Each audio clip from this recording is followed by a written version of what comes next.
Hi viewers, இன்னைக்கு செட்டிநாடு அம்மா கிச்சன்ல கத்திரிக்காய் கோஸ்மல்லி எப்படி செய்யறதுன்னு பார்க்க போறோம்.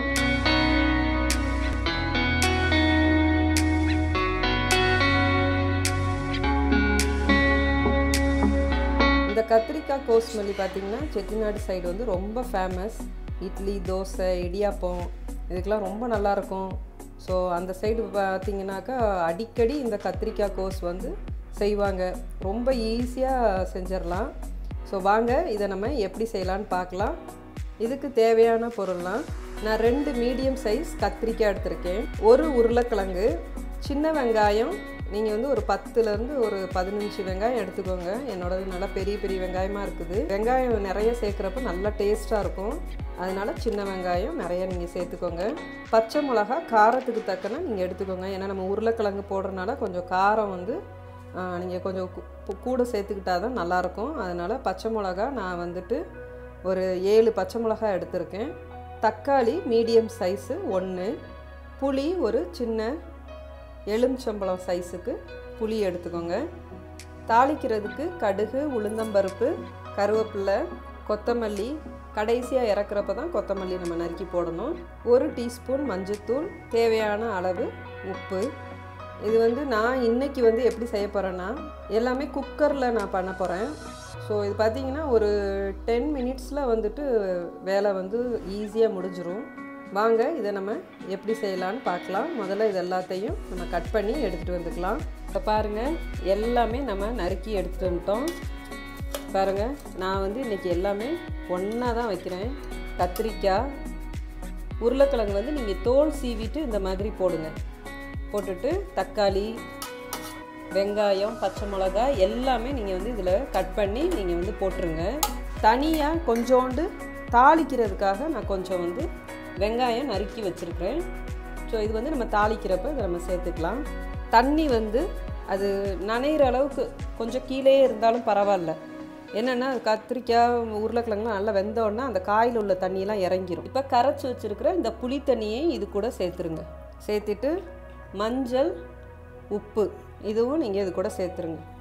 சேர்த்துட்டு நல்லா கிளறிடுங்க. நல்லா இந்த காய் கூட நல்லா கிளறிட்டு உப்பு வந்து நம்ம அதுக்கப்புறம் கொதிக்கிறப்ப கூட நம்ம பார்த்துக்கலாம். இப்போதைக்கு நீங்கள் அந்த காய் வேகிறதுக்கு நீங்கள் போடுங்க. இப்போ நம்ம மூடி வச்சிடலாம்.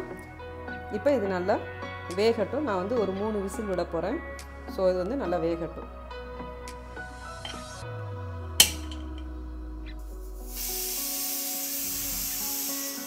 இப்போ ஆஃப் பண்ணிடலாம். ப்ரெஷர் போனோன்னா ஓப்பன் பண்ணி பார்ப்போம். வாங்க இப்போ நம்ம ஓப்பன் பண்ணி பார்க்கலாம். ப்ரெஷர் போயிடுச்சு. பாருங்கள், காயெல்லாம் நல்லா வெந்துருச்சு. இப்போ இதை நம்ம மத்துக்கட்டையில் நல்லா மசிஞ்சு எடுத்துக்குவோம். இதில் வந்து நல்லா இந்த மாதிரி காய் வந்து மசிஞ்சுக்குங்க. முதல்ல வந்து தண்ணி வந்து கொஞ்சம் இருக்கும். அந்த தண்ணியை வந்து நம்ம ஒரு இதில் இருத்து ஊற்றிட்டு அப்புறம் நம்ம அதை வந்து மசியலாம். இந்த தண்ணியை நீங்கள் கீழே எதுவும் ஊற்றிடாதீங்க. இதை நம்ம அது கூடயே நம்ம சேர்க்க போகிறோம். பாருங்கள், வெறும் காயாக வச்சு நீங்கள் வந்து நல்லா மசிஞ்சு எடுத்துக்கோங்க. பாருங்கள், நல்லா வெந்துருச்சு. சூப்பராக மசிய வருது. உருளைக்கிழங்கு, கத்திரிக்காய் எல்லாமே சேர்ந்து நல்லா மசிஞ்சிட்டோன்னா அது நல்ல டேஸ்ட்டாக இருக்கும். பாருங்கள் எவ்வளோ ஈஸியாக இருக்குன்னு. பாருங்கள், நம்ம நல்லா கடைஞ்சி எடுத்துகிட்டு வந்துட்டோம். உங்களுக்கு எவ்வளோவுக்கு திக்காக இருக்கணுமோ அந்த மாதிரி வச்சுக்கோங்க. உங்களுக்கு தண்ணி வேணுன்னா ஆட் பண்ணிக்கோங்க. ஸோ நான் வந்து இந்த திக்னஸோடையே நான் வந்து இதை வந்து தாளித்து இறக்க போகிறேன். வாங்க இதை எப்படி நம்ம தாளிக்கலான்னு பார்க்கலாம். கடலெண்ணெய் ஒரு 2 டேபிள் ஸ்பூன் ஊற்றிக்கோங்க. எண்ணெய் நல்லா காயட்டும். எண்ணெய் காஞ்சிருச்சு. இப்போ நம்ம கடுகு, உளுந்தம்பருப்பு, இந்த காஞ்ச மிளகா வந்து ஆப்ஷன் தான். உங்களுக்கு பிடிக்குன்னா போடுங்க, இல்லைன்னா வேணாம். இந்த காஞ்ச மிளகா போடுறப்ப அதனுடைய ஃப்ளேவர் வந்து நல்லாயிருக்கும். கடுகு நல்லா வெடிக்கட்டும். கடுகு, உளுந்தம்பருப்பு நல்லா பொரிஞ்சிருச்சு. இப்போ நீங்கள் நறுக்கி வச்சுருக்கிற வெங்காயத்தை இது கூட ஆட் பண்ணிக்கோங்க. வெங்காயம் நல்லா வதங்கட்டும். கருவேப்பிலை சேர்த்துக்கோங்க.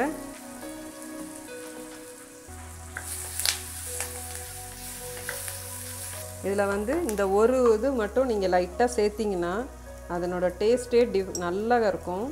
ஸோ என்னன்னு பார்த்தீங்கன்னா பெருங்காயத்தூள் நான் வந்து ஒரு 1/2 டீஸ்பூன் தான் போட்டிருக்கேன். ஸோ இது உங்களுக்கு ஆப்ஷன், உங்களுக்கு வேணும்னா நீங்கள் போட்டுக்கோங்க. ஸோ எனக்கு வந்து நான் உருளைக்கிழங்கு சேர்த்துருக்கிறதுனால நான் இந்த பெருங்காயத்தூள் போடுறேன். இந்த ஃப்ளேவர் வந்து ரொம்ப நல்லாயிருக்கும். வெங்காயம் நல்லா வதங்கிருச்சு. இப்போ நம்ம மசிஞ்சு வச்சுருக்கிற கத்திரிக்காயும் உருளைக்கிழங்கையும் நம்ம இந்த கோஸ்மல்லியை இது கூட நம்ம சேர்த்துடலாம்.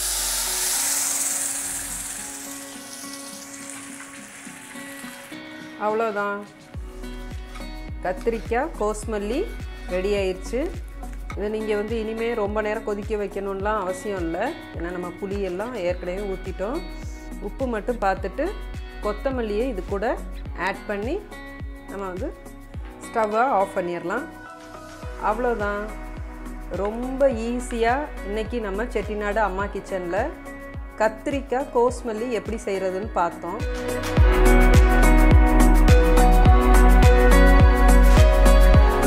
பாருங்கள், இன்றைக்கி செட்டிநாடு அம்மா கிச்சனில் கத்திரிக்காய் கோஸ்மல்லி எவ்வளோ சிம்பிளாக நம்ம செஞ்சு முடிச்சிட்டோன்னு பாருங்கள். ஸோ இது மாதிரி நீங்களும் உங்கள் வீட்டில் செஞ்சு பாருங்கள்.